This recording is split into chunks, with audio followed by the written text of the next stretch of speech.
किसी ने बड़े कमाल की बात कही है कि भगवान कुछ रिश्तों को पहले ही खराब कर देते हैं ताकि आगे चलकर हमारी जिंदगी खराब ना हो। नमस्ते, मैं हूं आरजे कार्तिक। एक बड़ी छोटी सी कहानी सुनाता हूं एक बिजनेसमैन की, जिनको बिजनेस में बड़ा घाटा हुआ, लॉस हुआ, तो दौड़े भागे एक महात्मा जी के पास पहुंचे और जाकर के महात्मा जी से कहने लगे कि महात्मा जी, मेरे बिजनेस में बड़ा घाटा हो रहा है। महात्मा जी उन्हें देखते ही पहचान गए कि ये तो कभी कभी आता है। महात्मा जी कुछ बोले नहीं। वो बिजनेसमैन अपना दुख सुनाते जा रहे थे, उनकी आंखों में आंसू आ गए थे कि बड़ा घाटा हो रहा है, मैं समझ नहीं पा रहा हूँ क्या करूँ। महात्मा जी ने एक चिट्ठी ली और इनको सौंप दी कि ये चिट्ठी तुम्हारे लिए, खास तुम्हारे लिए, तुम इसको घर जाकर के पढ़ना, अकेले में पढ़ना, और इसके अंदर सारे सवालों के जवाब है। वो व्यक्ति वो चिट्ठी लेकर के घर आ गया। इंतजार तो हो नहीं रहा था, दौड़ा भागा अपने कमरे में और जाकर के पढ़ने लगा कि क्या लिखा है। उसमें लिखा था, मेरे प्रिय, जब तुम सुबह जागते हो तो मैं तुम्हारे पास ही खड़ा होता हूँ। मुझे लगता है कि शायद तुम मुझे याद करोगे, मेरा ध्यान करोगे, मुझसे बात करोगे, लेकिन तुम अपने कामों में बिजी हो जाते हो। चाय पीने के लिए बैठते हो तो मुझे लगता है शायद अब याद करोगे, लेकिन तब भी तुम देश दुनिया की सोच रहे होते हो, इधर उधर के ख्यालों में होते हो। फिर तुम स्नान करने चले जाते हो, मुझे लगता है स्नान करने के बाद आओगे तो थोड़ा ध्यान करोगे। फिर तुम इसी में लग जाते हो कि आज कौन सी ड्रेस पहनूं, कौन से कपड़े अच्छे लगेंगे, इसी सब में तुम रह जाते हो। फिर मुझे लगता है कि शायद अब समय निकालोगे, लेकिन तब तुम ब्रेकफास्ट के लिए बैठ जाते हो। नाश्ता करने बैठते हो तो मुझे लगता है कि शायद मुझसे भी पूछ लोगे कि आप भी पहले नाश्ता कर लो, लेकिन तुम ऐसा नहीं करते। तुम घर वालों से बात करते हो, यहाँ की वहाँ की, सारे जहाँ की बातें करते हो और अपने ऑफिस के लिए निकल जाते हो। जब ऑफिस जा रहे होते हो तो ट्रेन जो है तुम पकड़ते हो और 15 मिनट जो है ट्रेन में तुम्हारा समय बीतता है। तब मुझे लगता है कि वो 15 मिनट की जो यात्रा है ट्रेन वाली, जिसमें तुम्हें समय मिला है, तब तुम शायद मुझसे बात कर लो, क्योंकि तब भी मैं तुम्हारे साथ ही होता हूँ। लेकिन तब भी तुम मेरी ओर ध्यान नहीं देते।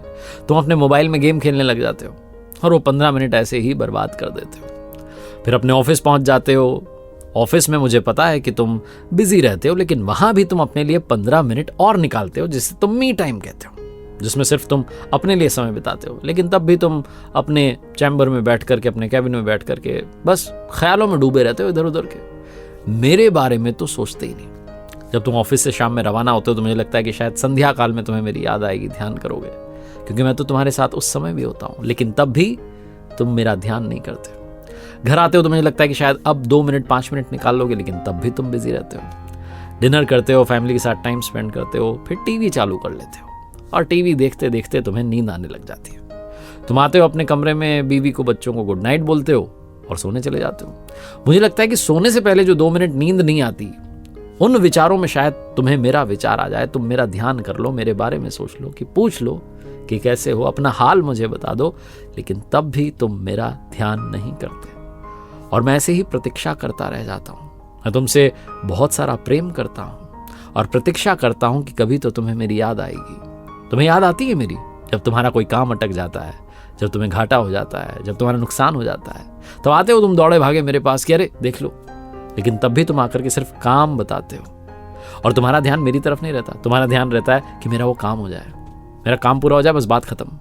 तुम्हारी इच्छा रहती है वो काम पूरा हो जाए, तुम्हें मुझसे मिलने की कोई इच्छा नहीं रहती, लेकिन मैं इंतजार कर रहा होता हूँ, प्रतीक्षा कर रहा होता हूँ कि कभी तो तुम्हें मेरी याद आएगी और कभी तो तुम मेरे पास आओगे, लेकिन तुम मेरे पास आते ही नहीं। मैं बस प्रतीक्षा ही करता रह जाता हूँ। उम्मीद है कभी तो तुम्हें मेरी याद आएगी। नीचे लिखा था, तुम्हारा प्रिय भगवान, ईश्वर, या जो भी तुम जिस नाम से मुझे बुलाना चाहो। ये चिट्ठी पढ़ते पढ़ते वो बिजनेसमैन की आंखों में आंसू आते चले गए, रोते चले गए। दौड़े भागे आश्रम में पहुंचे, महात्मा जी के पास कहने लगे, महाराज आपने आंखें खोल दी, मुझे बता दिया कि मैं क्या मिस कर रहा था। मैं तो भगवान को सिर्फ काम के समय याद करता हूं, हर समय याद कर लूं तो शायद बात बन जाए। महात्मा जी ने कहा, हाँ, वो हर समय तुम्हारे साथ हैं, हर पल तुम्हारे साथ हैं, कुछ समय उनके लिए भी निकालना शुरू करो। चिंताएं कम हो जाएंगी, जीवन में हैप्पीनेस बढ़ने लगेगी। अपने माइंड को शांत करना शुरू करो। बहुत छोटी सी कहानी जो जीवन का सार समझाती है। एक बार फिर से कहूंगा, कर दिखाओ कुछ ऐसा कि दुनिया करना चाहे आपके जैसा।